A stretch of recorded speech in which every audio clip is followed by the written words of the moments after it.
Hello, everyone, and welcome back to Turnstile Talk. Today, I want to talk about a pretty polarizing topic in the themed entertainment sphere, and that's something that you interact with every single day: technology. As we have grown into the 21st century, there is no doubt that attractions have been integrating more and more technology. You'll probably hear both sides of the spectrum when it comes to people's opinion on technology and attractions. You'll have the theme park purists who think that it's the spawn of Satan, and you'll have a lot of people who are casual theme park goers who love the integration of technology and everything and want to see the latest and greatest things. But I want to talk about something very particular, and that's the growing and, in my opinion, frankly disturbing trend in attraction design, which is building the ride around the tech, not the story. Now, before we jump in, if you could do me a favor and hit that like and subscribe button, it really does help the channel. Now, buckle up as we explore why tech-driven attractions are detrimental to themed entertainment.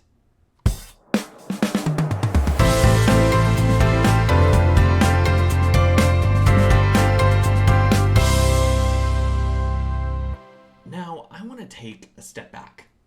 Before the flashy patents and the headline-grabbing tech and the race to invent the next never-before-seen ride vehicle, attraction design actually followed a much simpler but far more effective, in my opinion, philosophy. Start with the story. Always. Great attractions were born from a creative impulse, a feeling, a fantasy that someone wanted to bring to life. They didn't ask, what tech do we want to showcase? They asked, what do we want guests to feel? Do we want them to be terrified or awestruck, curious, or even nostalgic? That was the spark. And everything else, the mechanics, the media, the motion systems, all came later. Think about some great examples of attractions that make you feel something. Designers wanted guests to soar like a bird, to feel the wind rushing past their face, and to look down on the world with fresh wonder. So they designed a hang glider rig suspended in front of a massive curved screen. Not because the ride system was cool, but because it was the best way to deliver the sensation of flight.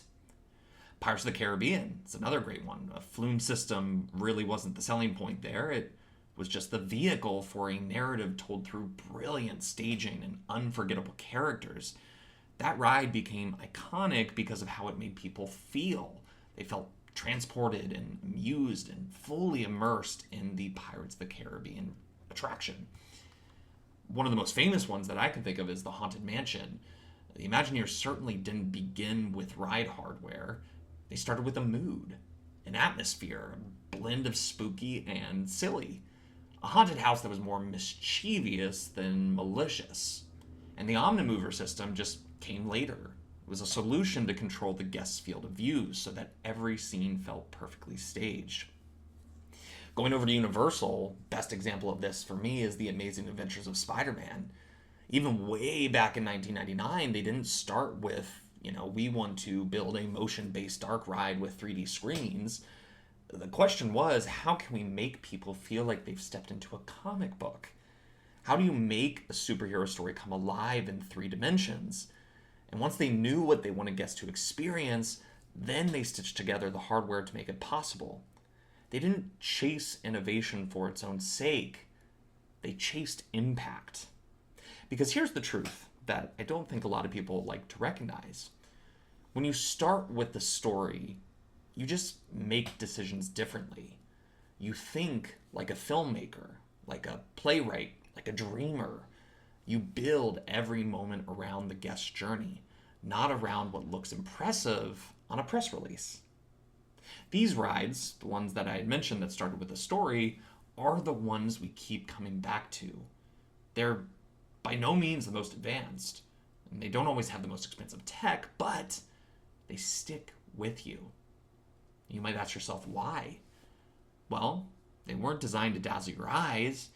They were designed to move your heart. And that approach, story first, technology second, is what made this industry great. But somewhere along the way, something shifted. The emotional spark that once fueled attraction design has started to dim. And I think it's a huge shame. Now, instead of beginning with a feeling or a story or a world worth stepping into, we're beginning with a prototype, a pattern, a piece of hardware. The technology used to be just a brushstroke.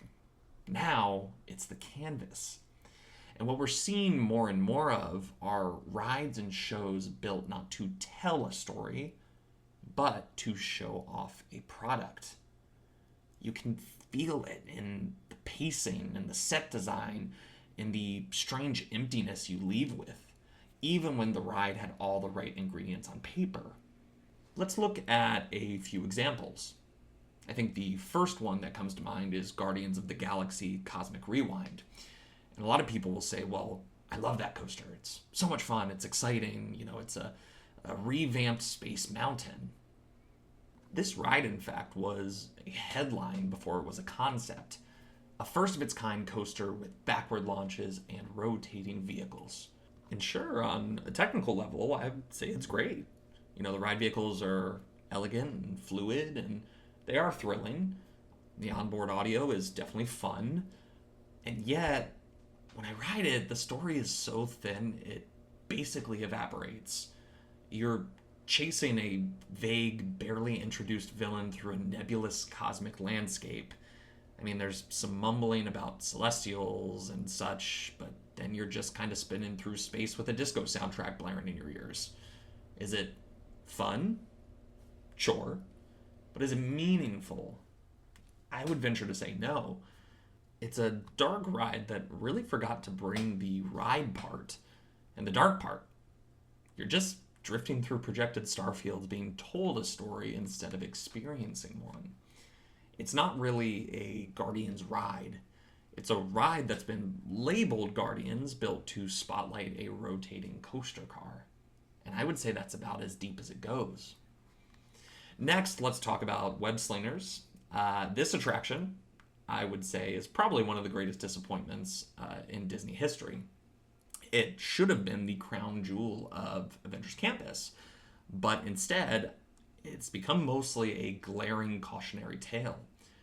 The core tech is fine. Guests use hand tracking cameras to shoot webs without holding the device. It's nothing revolutionary. It's been seen before in Legoland's Lego Ninjago the Ride. The tech was a starting point, not the tool. And you can really feel it in the attraction. There's zero compelling reason for why you're in this setting. There's no emotional arc. You're just kind of dropped into a sterile Stark warehouse and told to clean up malfunctioning spider bots. Not save the city, not help Peter. You just kind of clean up. The entire ride really just feels like a tech demo for a VR headset that never got released. You flick, you flick, you flick over and over again against a flat gray backdrop with zero visual storytelling, no dramatic build, and no emotional stakes. I mean, this is Spider-Man we're talking about. It's a character who's lost loved ones. They wrestle with their identity. They swing the streets of New York with heart and humor and heroism. And we turn that into a digital shooting gallery that looks like a training module from a corporate onboarding video. You don't feel anything when you're on it. And I want to stick with Spider-Man for a second and talk about the Spider-Man Stuntronic show, because this is the one where, when announced, I clocked it right away that this was just going to be a demonstration of a new animatronic flying through the air, and that the rest of the show would basically be fluff. Technically, the animatronic is definitely great. A free-flying animatronic that launches itself through the air and lands perfectly behind the scenes is groundbreaking. But everything surrounding that moment, and I mean everything, is completely empty. You've got a few pre-recorded quips from Peter Parker. He climbs behind a wall where they break the illusion, actually straps a strap onto him. It just completely fails on every single level of themed entertainment. There's no build-up, There's no narrative justification. There is zero payoff beyond the stunt itself. It's a theme park show that acts quite a lot like a TikTok post. It's designed to be clipped and shared and then forgotten. And that rooftop it all happens on, it's bare. It's gray and featureless. There's nothing there to invite your imagination. And it's because the show doesn't want your imagination. It wants your reaction. The moment has become the message. And the message is, look what we can do. Now, this next one, I think, will be controversial. As mentioned in my Epic Universe Attractions ranking, I am not a big fan of Monsters Unchained, the Frankenstein experiment. I think it is the latest example of what happens when you build a ride tech first. To be clear, parts of the ride are definitely stunning. The animatronics are unbelievable and the best in the world, in my opinion. But the story feels like it was reverse engineered to give the animatronics a spotlight. Scenes stretch unnaturally long to let the robots perform. The transitions feel very abrupt, and characters really come and go without any development. And don't even get me started on the scenic design. You can tell where the value engineering happened because some areas are completely bare surrounding the animatronics. I'm looking at you, creature from the Black Lagoon. I'm still stunned that they didn't do anything in that little pit where it sits. It's literally just concrete, and I think that is such a disservice to the creature. And that's the problem. You're not so much experiencing a narrative as you are touring the showroom.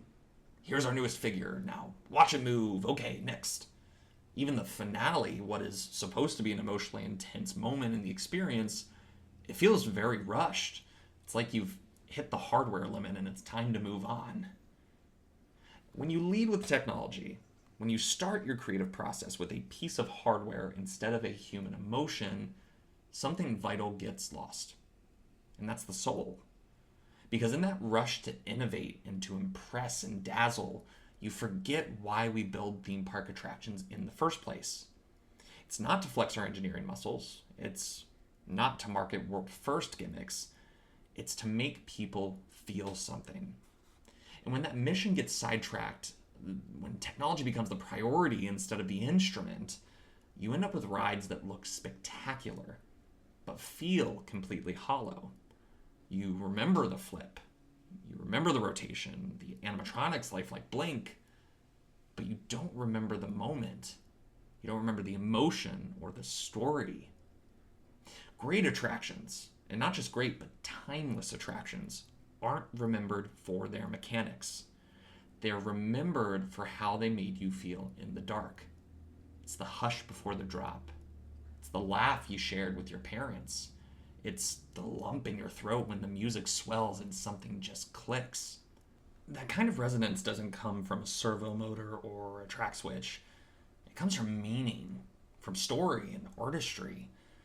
But when the tech takes the wheel, the entire experience becomes reactive instead of emotional. Designers start thinking in terms of beats and stunts instead of arcs and transformations. We get rides without journeys and scenes without stakes. It's all spectacle without the soul. For instance, it's like watching a movie that's all explosions and no plot. You could be entertained in the moment, sure, but will you remember it a week from now? A year? Will you talk about it with your kids the way people still talk about the first time they rode Haunted Mansion or Indiana Jones Adventure? That's the metric that matters. Not the wow, but the why. Think about it. The reason people still line up for Pirates of the Caribbean decades later isn't because of water cannons or a drop in the dark. It's because the ride tells a story with texture and rhythm and world building. You're not just seeing something, you're actually inside of it. The reason The Amazing Adventures of Spider-Man still blows people away more than 20 years later isn't just the motion base or the practical effects. It's the fact that everything, every punch, every swing, every scare is in service of a narrative, a sense of rising stakes, a reason to care. Now compare that to newer rides where the most memorable moment is a tech flex, a screen or a spin or a flip. You walk off thinking, yeah, that was neat, but not I have to do that again. And the difference, that's where the industry is drifting dangerously off course. Because here's the hard truth. Tricks don't create memories. Emotion does. A flawless robotic stunt will go viral once. A well-told story, however, will live forever. But right now, too many new experiences are just that. Experiences. They're not adventures. They're not emotional. They're not memorable. They are glorified sizzle reels.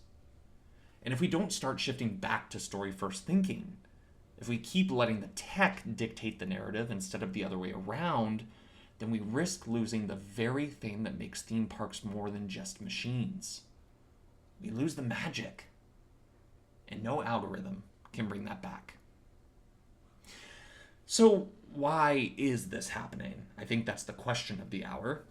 Why are some of the most powerful creative engines in the world suddenly building theme park attractions like their product launches instead of emotional journeys? I would argue it's not a lack of talent. The designers and writers and engineers, people are brilliant. And it's not because audiences don't care as much as people will tell you that's the case. Guests still cry on rides. They still chase that thrill of awe, that flicker of childhood wonder. The problem is deeper, structural, cultural even. It's a shift in the way these projects are greenlit, marketed, and monetized. One of the biggest drivers, tech-first marketing. In today's world, parks don't just want great rides. They want the headline. Executives are hungry for that first-of-its-kind buzz. They want a bullet point that plays well in a press release. The first coaster with rotating ride vehicles. The first flying Stuntronic in a live show. The first fully gesture-based ride interface. These things are very easy to market. They sound flashy. They trend. And in an age where social media clips spread faster than the word of mouth, that kind of buzz is currency. But here's the real problem. Subtlety doesn't trend. Emotional resonance doesn't make a good sizzle reel. The quiet tension of a perfectly paced story arc, the way a character glance can break your heart or a swell of music can lift you into a moment of transcendence, those things don't translate into hashtags. So they're often left behind. Not because they don't matter, but because they don't sell fast. And in the eyes of the people holding the purse strings, fast matters more than forever. Then there's the issue of corporate silos. A lot of these parks have massive R&D divisions, or research and development. They're tasked with inventing new ride systems and robotics, projection techniques, and interface technologies. Those innovations often begin with the best intentions. Someone in a lab somewhere thinks, what if we could do this thing that's never been done before? What if a ride vehicle could pivot mid-track? What if an animatronic could leap across a stage? These ideas are exciting at face value, and they do deserve exploration. But what happens next is where things always go sideways. Instead of asking the natural next question, which is, what story does this new tool help us tell? The question too often becomes, what attraction can we build around this tech? It's the equivalent of a film studio building 3 sets and then telling the writers to come up with a script to justify them. The creative process is completely flipped on its head. And instead of story-driven experiences enhanced by technology, you end up with tech showcases desperately trying to feel like stories. And finally, the commercial factor that's quietly shaping everything, merchandise integration. More and more theme park attractions are not just rides. They're product pipelines. Every guest is a potential shopper. And when the tech is tied to a toy, like it is in Web Slingers, where you can buy custom web shooters to upgrade your in-ride performance, the attraction stops being an experience and starts being a sales funnel. You're not telling a story. You're onboarding a customer. The attraction becomes a gamified commercial. Now, let me be clear, this is not inherently evil. After all, this industry has always balanced art and commerce. But what's happening now is not balance, it's dominance. The commercial considerations are beginning to lead the design process, not follow it. And when you start making creative decisions based on what's easiest to merchandise or what looks best on a TikTok ad, the soul of the attraction starts to erode. So yes, this trend is happening for very real reasons. Some technical, some financial, some cultural. But they're all pointing in the same direction, toward a future where theme park attractions become increasingly engineered for spectacle, virality, and monetization, instead of meaning, memory, and magic. And that, more than anything, should make us pause. Because if we let those forces fully take over, we don't just lose the story. We lose the heart. Technology isn't the enemy. I don't want that to be the thesis of this video essay. Let's be clear about that. It's not the problem. It's the potential. Tech is a chisel, not the statue. It's the spotlight, not the show. When used with purpose, it becomes something transcendent. It disappears into the existence. And in the best attractions, it doesn't demand your attention. It deepens your connection. But the moment you start designing for the tech instead of with it, you lose the thread. When done right, tech enhances the story, not replaces it. And one of the greatest examples, in my opinion, of that philosophy is Mystic Manor. Now, Mystic Manor isn't the loudest ride in the room. It doesn't have the tallest drop. It isn't the fastest. There isn't a big brand name slapped on the marquee. But it has something far more valuable.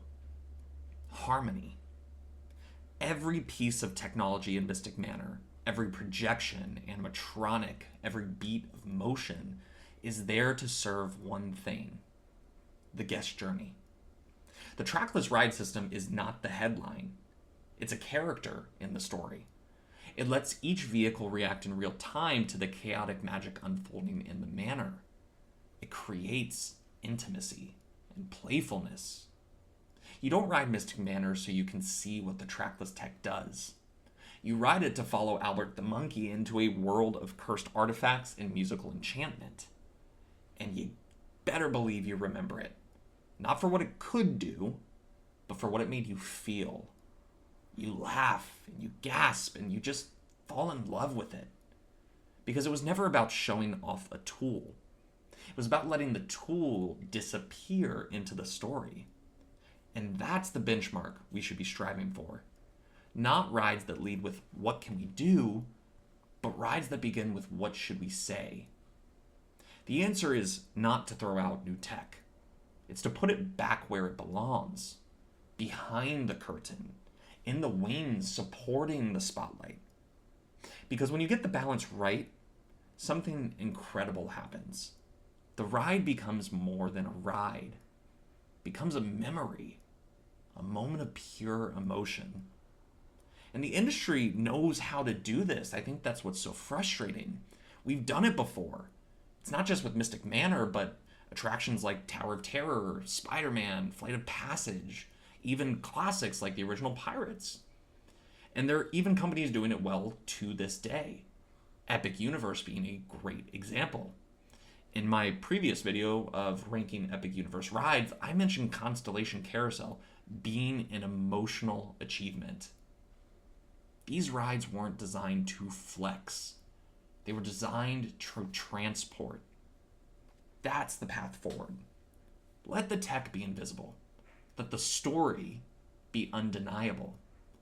Let's stop chasing headlines and start chasing hearts. Because people don't fall in love with an animatronic.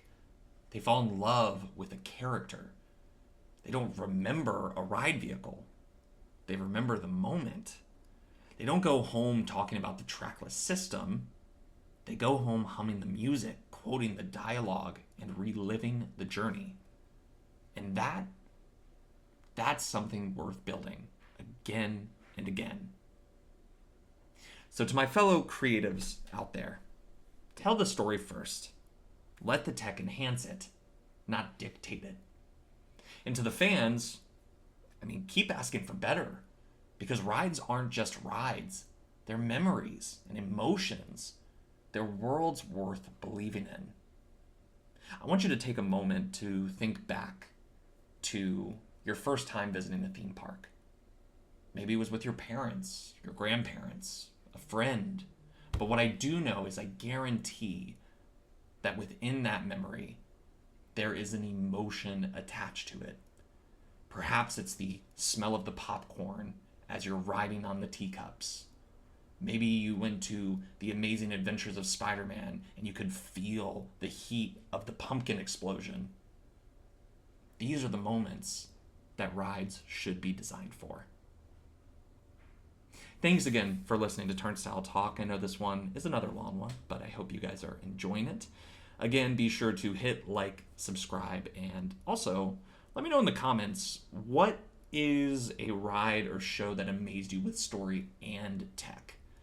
And I'd also love to hear some that you felt were all flash and no soul. And I'll see you next time in the next episode. And Disney, if you're building your next attraction around a drone or a servo motor, maybe ask yourself, would this still work if we turned the gimmick off? I'll see you guys in the next one.